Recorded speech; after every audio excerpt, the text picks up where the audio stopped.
Hey, how you doing? Hey, sorry I'm late. Oh, okay, no worries, no worries. Just to give you a heads up, I don't know if I told you I'm currently in Africa, so it's not as technologically advanced. So if we get disconnected, it'll continue to record, and you can continue speaking, and then I'll edit it before I put it out. Okay. Well, I'm in Brookline, Massachusetts, and my internet's terrible too. So we'll see who's worse. Okay, okay. I want to thank you so much for coming on the platform. I really appreciate you taking out the time to stop by. I'm definitely interested in hearing more about the amazing work you're doing. Thanks for the invitation. I'm happy to be here. Definitely, definitely. It's an honor. For the viewers who may not recognize you, could you let them know who you are, where you're from, and definitely what do you do? I am Steve Levitsky. I am professor of government at Harvard University. I'm also the director of the David Rockefeller Center for Latin American Studies at Harvard.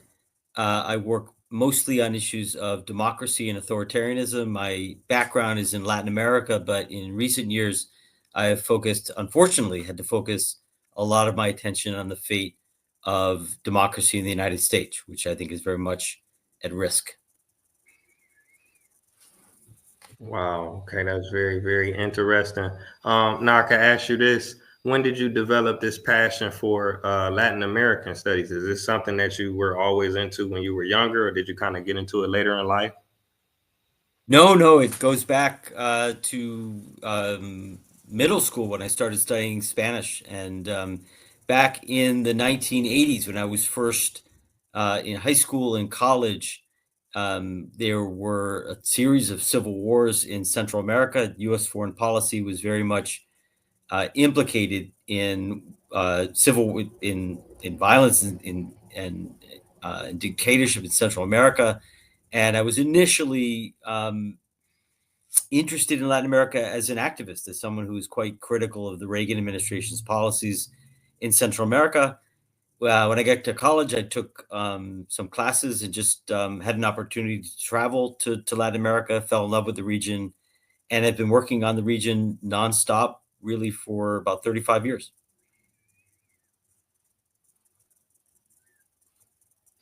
Wow. Okay. Okay.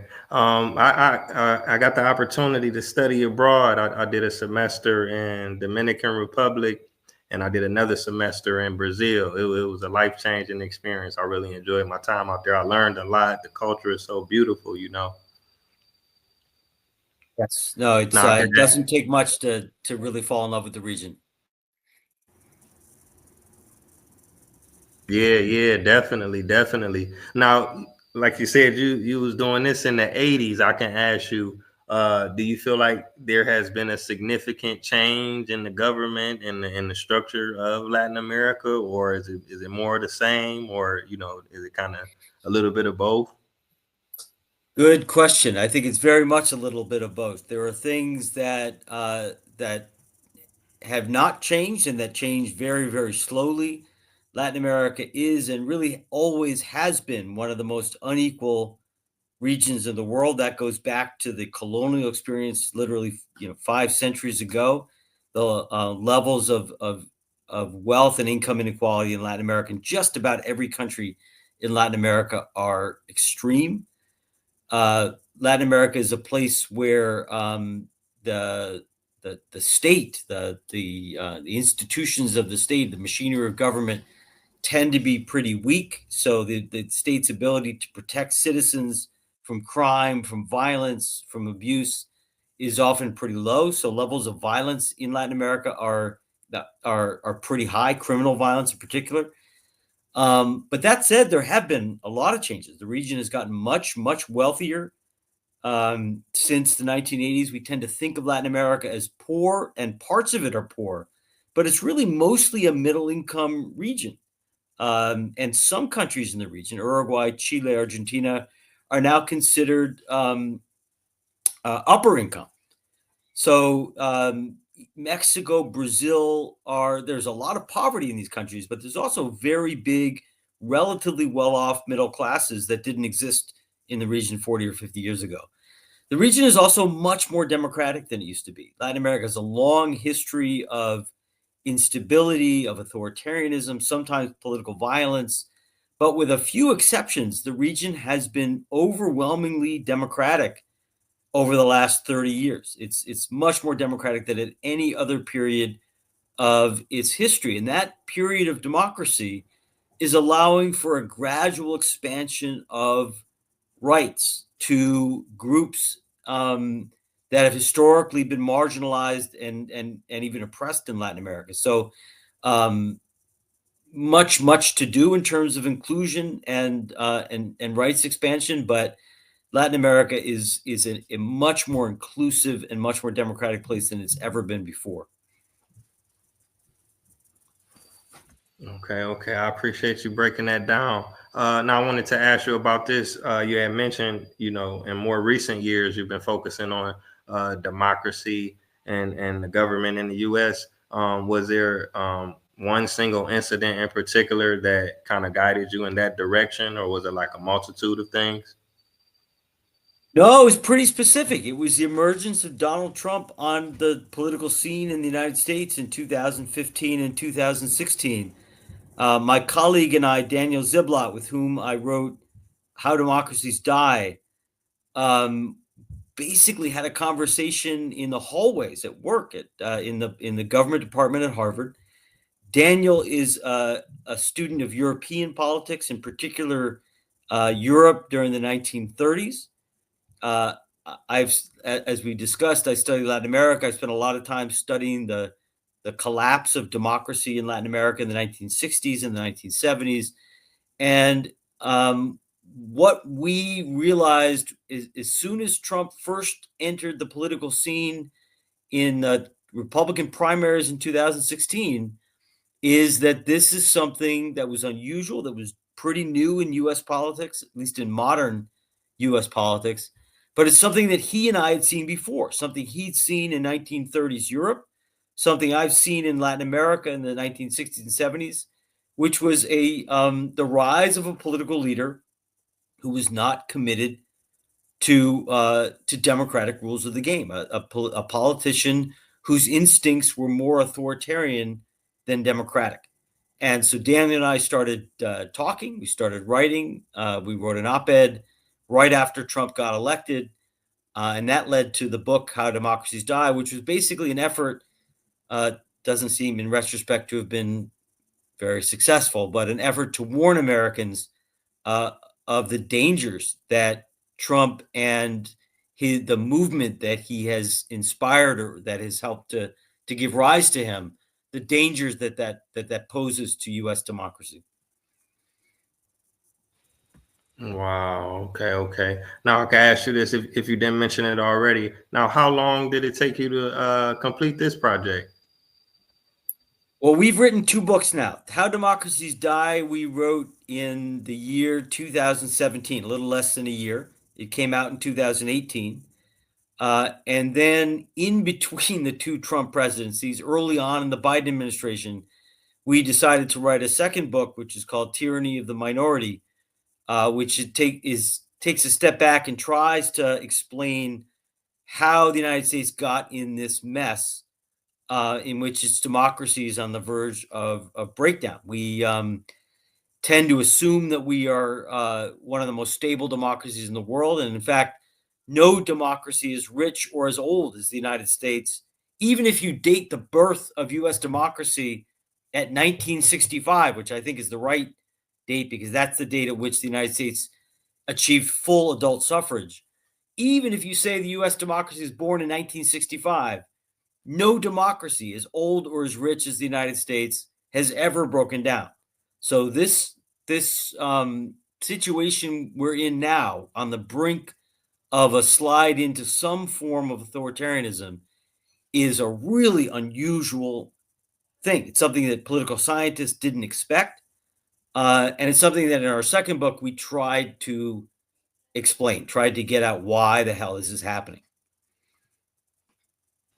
Okay, okay. Now I can ask you this. Politics is a touchy subject. It can be controversial. Did you get a lot of pushback for these projects?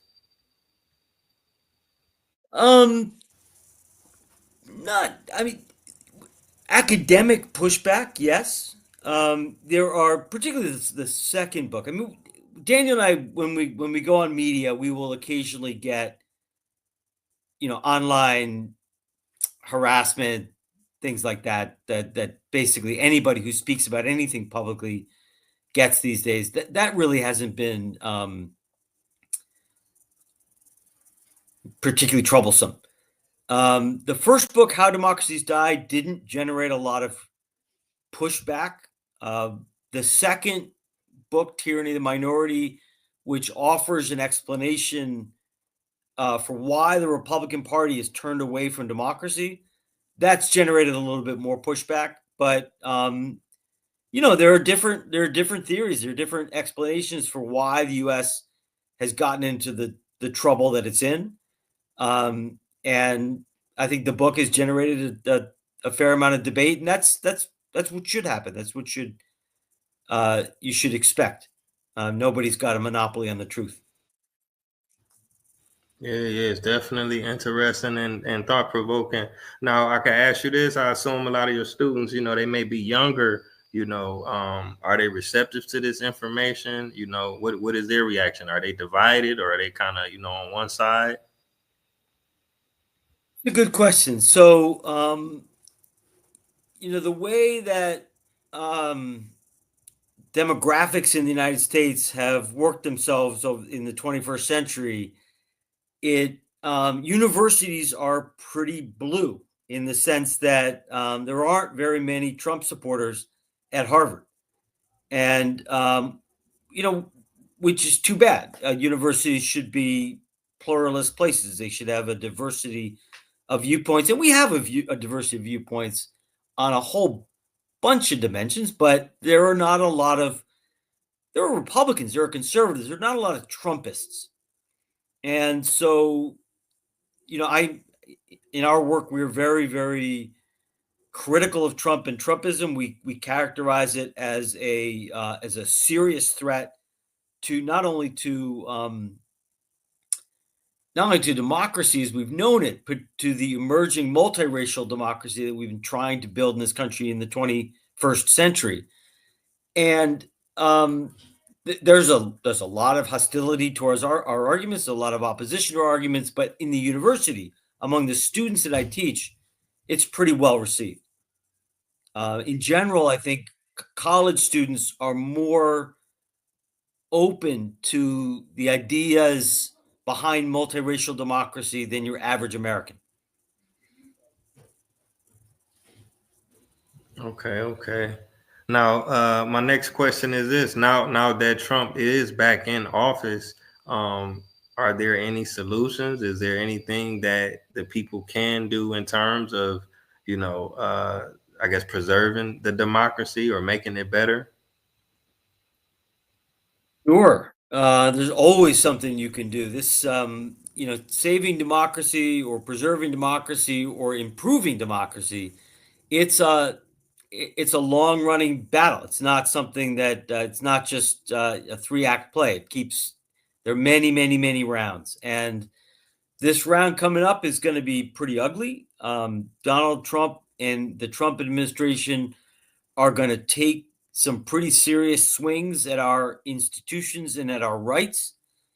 Um, but it gets much worse if people, out of fear or out of exhaustion or out of whatever reason, if people give up, if people just sort of move to the sideline and say, because I'm tired.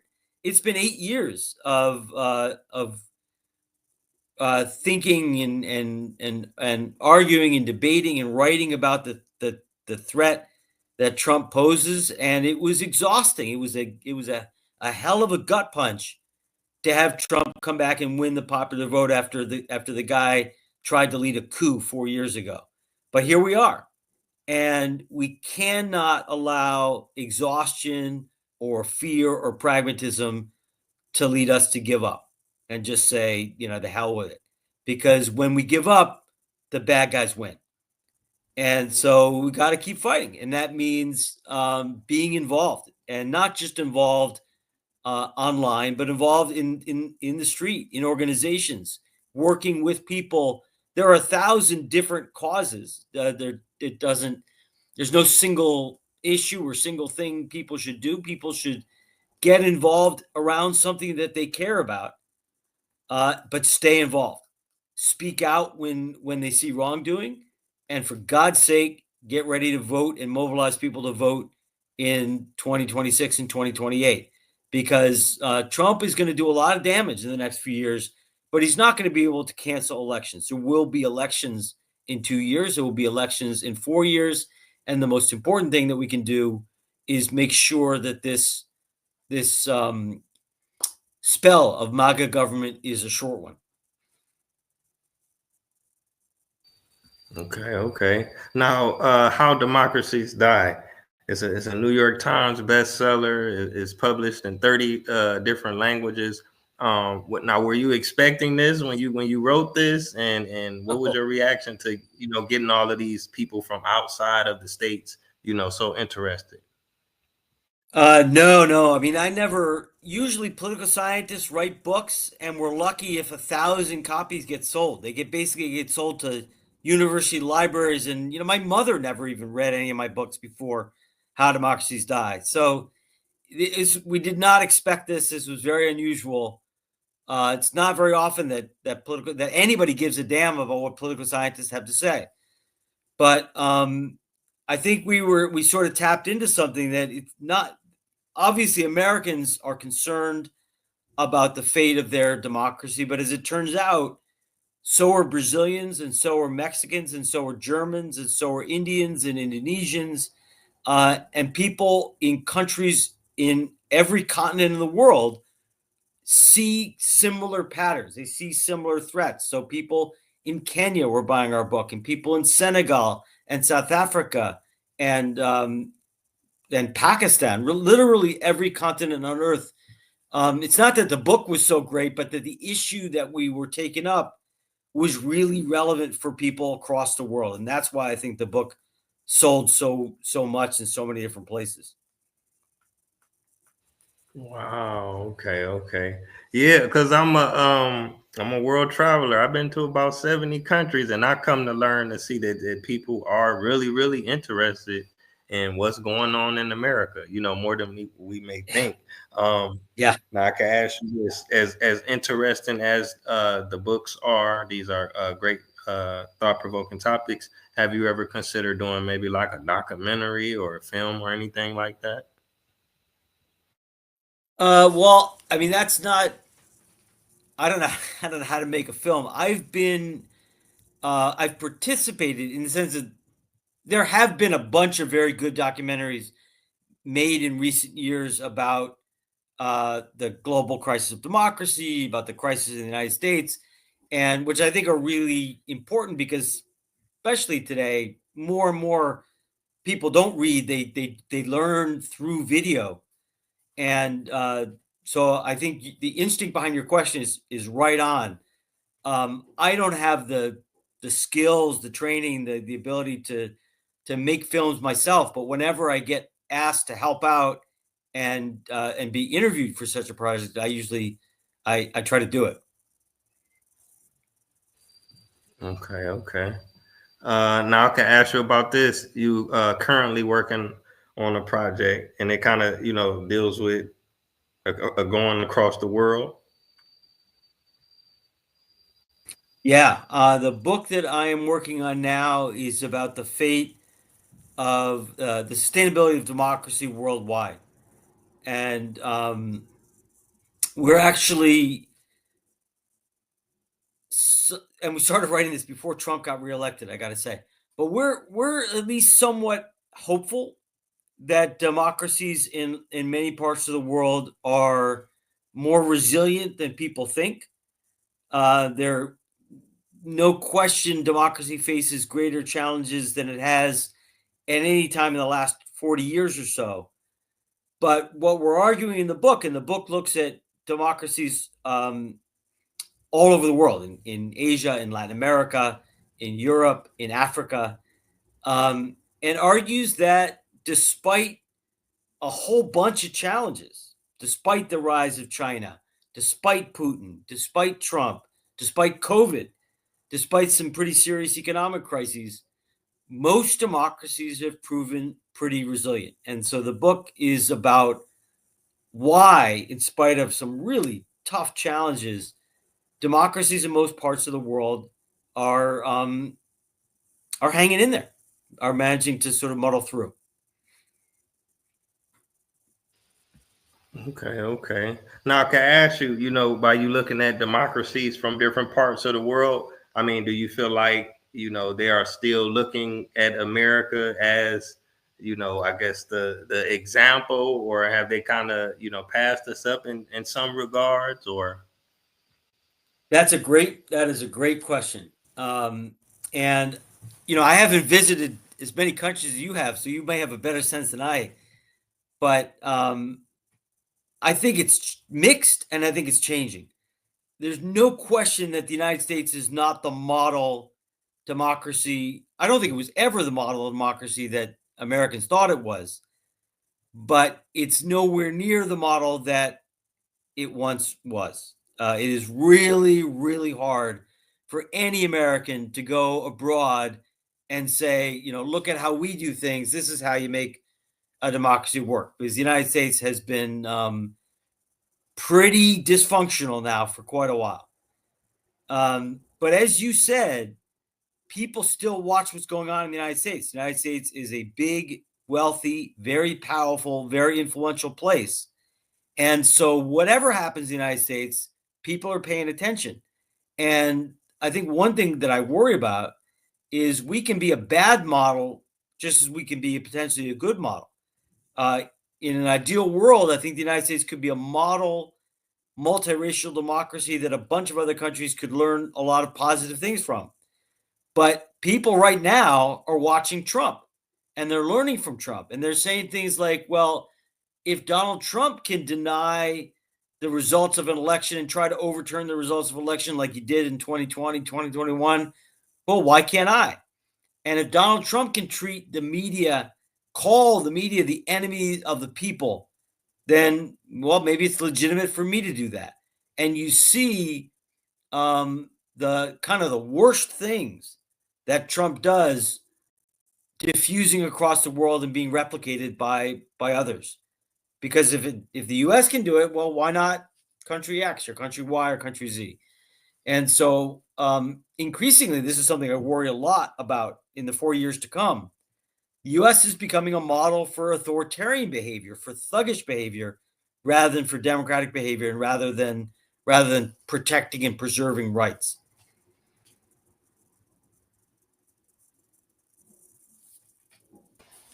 Okay, okay. We're about 23 minutes in, so I guess I wanted to ask you one last question.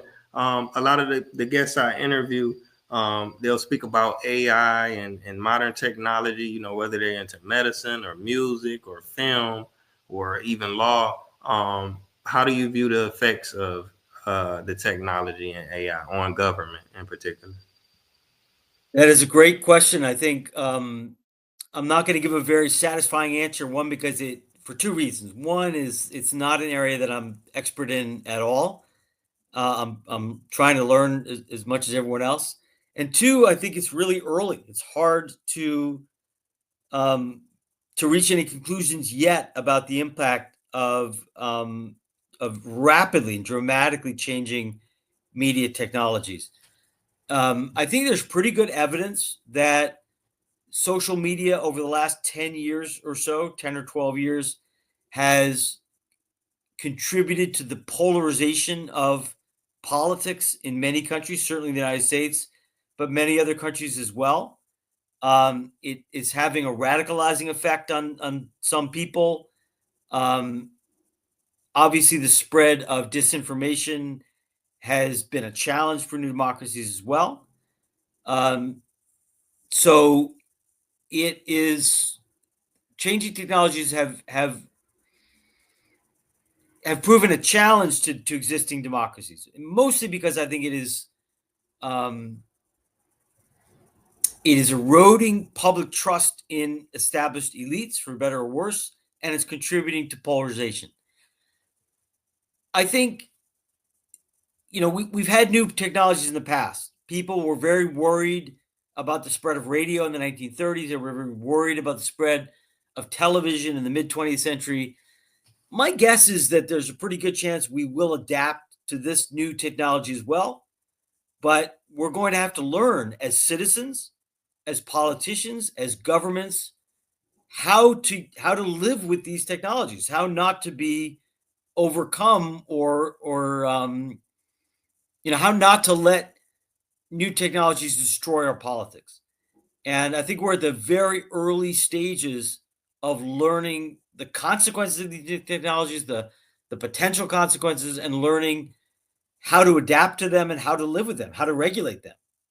I know that's a very kind of a fuzzy answer, but I think we're really at a very early stage. We know that the impact is significant, maybe more significant than many of us thought, but we have not really yet begun to adapt.